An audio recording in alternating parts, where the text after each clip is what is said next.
پروردگار آواز دے رہا ہے سورہ یونس کی آیت نمبر 57 میں.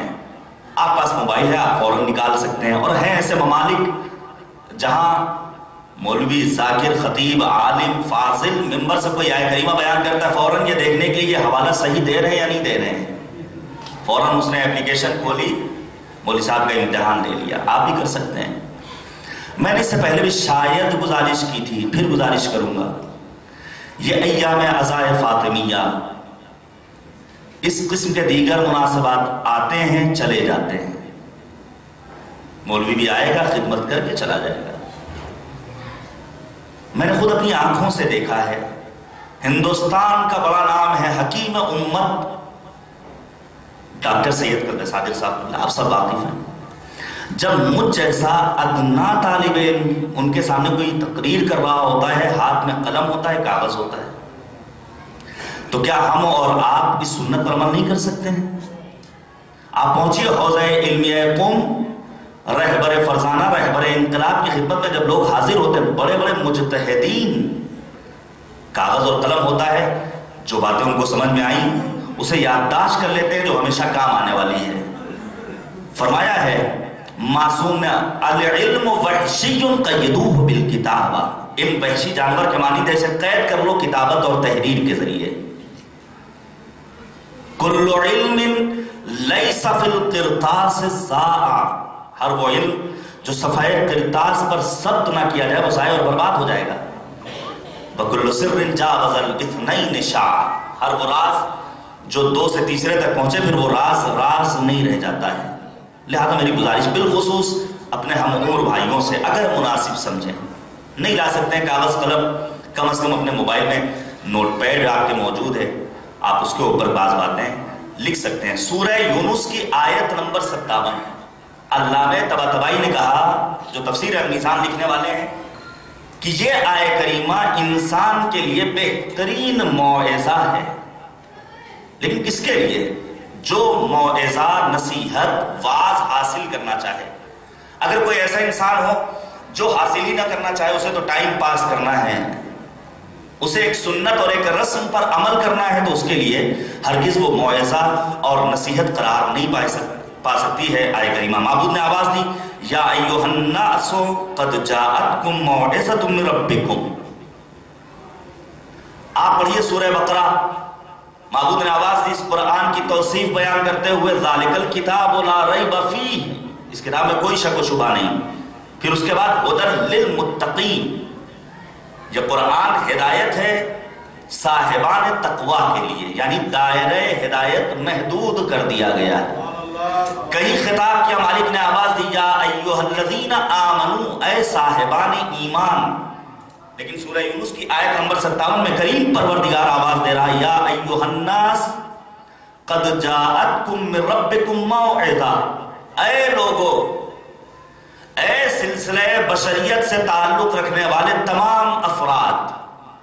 مذہب کی شرط نہیں، ملک کی قید نہیں، ایمان اور عمل صالح کی قید نہیں، تقوی کی قید نہیں، عام انسان. خطاب کر کے مالک آواز دے رہا ہے، یا ایھا الناس، اے لوگو، قد جاءتکم من ربکم موعظہ، تمہارے لیے تمہارے پروردگار نے موعظہ بھیجا ہے. یہ بعض و نصیحت مجھ جیسے ادنا سے طالب علم گنہگار انسان کی بعض و نصیحت نہیں ہے، بلکہ کریم پروردگار بعض و نصیحت کر رہا ہے. صادق القول خدا ہے. اگر دل میں نور ایمان جلوگر ہوگا تو یقیناً یہ بعض و نصیحت انسانی قلب پر اثر انداز ہوگی. توجہ کیجئے گا عزیزان گرامی، یہ قرآن وہ کتاب ہے جس کے لیے امیر المؤمنین، امیر بیان و سخن، سید العارفین حضرت علی بن ابی طالب علیہ السلام نے فرمایا، مولا فرماتے تجلی اللہ فی کلامہ، خدا اپنے کلام میں متجلی ہوا ہے. اسی لیے آپ پڑھیے شاعر مشرق ڈاکٹر سر علامہ اقبال کو. ڈاکٹر اقبال نے کہا، جب مجھے خدا سے گفتگو کرنی ہوتی تھی میں قرآن کی تلاوت کرتا تھا. امیر المؤمنین نے فرمایا کہ پروردگار کو اگر دیکھنا ہے تو مالک تجلی کرتا ہے خود اپنے کلام یعنی قرآن کریم میں. اب آپ کے سامنے ایک واقعہ پیش کروں تاریخ کا کہ کس کے لیے یہ کتاب، یہ قرآن موعظہ ہے۔ پیغمبر اعظم نے اعلان کیا ہے کوئی جو مسجد الحرام میں کعبے کے نزدیک پہنچنے کے بعد سورہ رحمان کی تلاوت کرے؟ توجہ کیجیے، کوئی ہے جو سورہ رحمان کی تلاوت کرے؟ سورہ رحمان کون سا سورہ ہے؟ جس طرح ہم اور آپ شہر بمبئی، جسے ممبئی کہا جاتا ہے، عروس البلاد کہتے ہیں، شہروں کی دلہن، قرآن کریم کو جو اللہ کی کتاب ہے اس میں پائے جانے والے سورہ رحمان کو عروس القرآن کہا جاتا ہے۔ اور سیدہ فاطمہ الزہرا سلام اللہ علیہا نے